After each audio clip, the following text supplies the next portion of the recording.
அஸ்ஸலாமு அலைக்கும் வரஹ்மத்துல்லாஹி வபரகாத்து. மிச்ச நாளே போகிற ஒரு வீடியோ ஷூட் பண்ணுறது நிறைய ரெசிபி கேட்டிருந்தீங்க. மிச்சம் செஞ்சுக்கொள்ளலாம் போச்சு. வாங்க நம்ம ஒரு ரெசிபி ஒன்று செய்வோம். க்ரீமி சிக்கன் ஃபாஸ்ட்டாக செய்கிற முறையை தான் நான் காட்டித்தர போகிறேன். அதுக்கு தேவையான பொருட்கள் என்னென்னு சொல்லி பார்ப்போம்.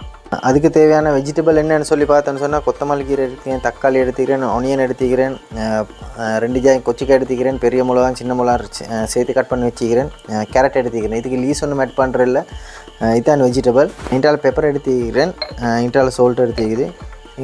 பேஸ்ட்டாக வந்து பாயில் பண்ணி வச்சுக்கிறேன். 350 கிராம் தான் நான் பாயில் பண்ணி வச்சுக்கிறேன். சோயா சாஸ் எடுத்துக்கிறேன், தக்காளி சாஸ் எடுத்துக்கிறேன், சீஸ் எடுத்துக்கிறேன், ஃப்ரெஷ் மில்க் எடுத்துக்கிறேன். ரெண்டும் தேவையில்லை, வீட்டில் இருந்திருந்தாலும் நான் ஃப்ரெஷ் மில்கே நான் இதில் எடுத்துக்கிறேன். இதில் எது எடுத்தாலும் பிரச்சனை இல்லை. சிக்கன் ஹாஃப் பாயில் பண்ணிக்கிறேன்.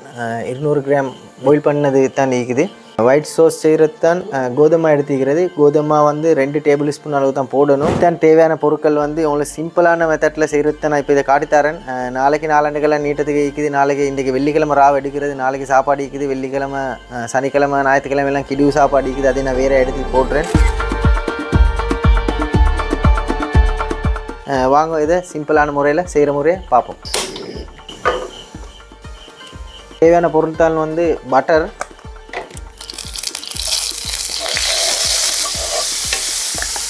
ஒன்றா சிக்கனை ஆட் பண்ணுறது. நான் வெஜிடபிள் தான் நான் வந்து பாயில் பண்ணி எடுக்கிறது, செப்பரேட் பண்ணிட்டு எடுக்கணும். இப்போ சிக்கன் வந்து கொஞ்சம் ஃப்ரை ஆகிக்குது, விளங்கிராகிக்கும் உங்களுக்கு. இப்போ இந்த ஸ்டேஜில் நான் கேரட்டை கட் பண்ணி வச்சுக்கிற கேரட் ஆட் பண்ணுறேன். கொச்சிக்காய் ஆட் பண்ணுறது, கட் பண்ணி வச்சுக்கிற வெங்காயத்தை ஆட் பண்ணுறேன், ஆனியன், தக்காளி ஆட் பண்ணுறேன். கொத்தமல்லி கீரை லாஸ்ட்டில் தான் ஆட் பண்ணுறது. இந்த நிலைமையில் நான் வந்து பெப்பரை ஆட் பண்ணணும். 1 டேபிள் ஸ்பூன் அளவுக்கு தான் போடுறது. இது அவங்களுக்கு தேவையான அளவு போடலாம். உப்பும் அப்படித்தான், உப்பு போட்டு தான் நான் வந்து சிக்கனை பாயில் பண்ணினது. கம்மியாக தான் போடுறது உப்பு. பேஸ்ட்டுக்கும் நான் வந்து கொஞ்சம் உப்பு போட்டு தான் வந்து பாயில் பண்ணினது. இது ஹாஃப் பாயிலேருந்து இப்போ கொஞ்சம் விளங்கிராய்க்கும் அவங்களுக்கு பாயில் ஆகிக்குது தேவையான அளவுக்கு. இப்போ இதாக்கிட்டு ஒயிட் சோஸை தான் செய்யணும். வாங்க நம்ம அதை ஒயிட் சோஸை செய்கிறோம். பாருங்கள் எப்படி இது பாயில் ஆகிக்குதுன்னு சொல்லி.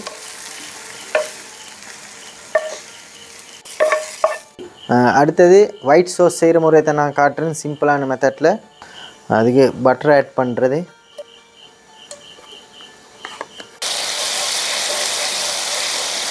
இந்த நிலைமையில் நான் வெள்ளைப்பூடு ஆட் பண்ணுறேன்.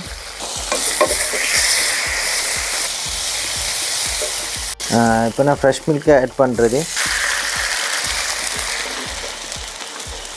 2.5 டேபிள் ஸ்பூன் அளவு தான் நான் கோதுமை ஆட் பண்ணுறது. கோதுமை மெயின் சப்ஜெக்ட் வந்து கட்டி நிற்காமல் இதை ஃபுல்லாக கரைச்சி கொள்வது தான் இது. பேலன்ஸ் ஃப்ரெஷ் மில்கையும் நான் இதில் ஆட் பண்ணுறது.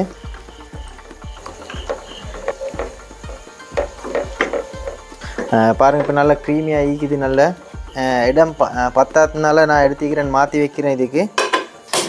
இப்போ நான் சீஸை ஆட் பண்ணுறது. ரெண்டும் தேவையில்லை, என்னால் நான் போடுறேன். சீஸும் ஃப்ரெஷ் மில்க்கும். வெஜிடபிள் ஆட் பண்ணுறது.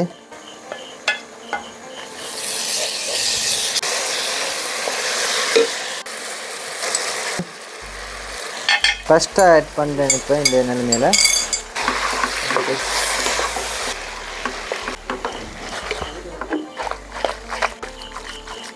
உங்களுக்கு எப்படி வேணுமோ பெப்பர் அதில் ஆட் பண்ணலாம், எப்படி இதாக வேணுமென்னு சொல்லி. இந்த நிலைமை நான் இப்போ கொத்தமல்லி கீரை ஆட் பண்ணுறது.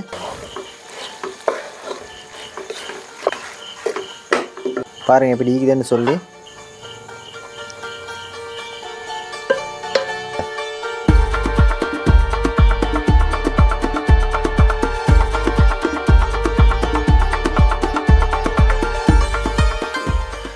நீங்களும் ரெஸ்டாரண்ட்டில் போய்த்து எப்படி எதிர்பார்க்குறீங்களோ அதே மாதிரி உங்களுக்கு வீட்டில் செய்கிற முறை சிம்பிளான மெத்தடில் தான் நான் காட்டி தந்தேன். அதை விட டேஸ்டி ஆகிக்குது. நான் திண்டு பார்த்தேன், மாஷா அல்லா. 2ஆம் முறை திண்டு காட்டுறேன் உங்களுக்கு.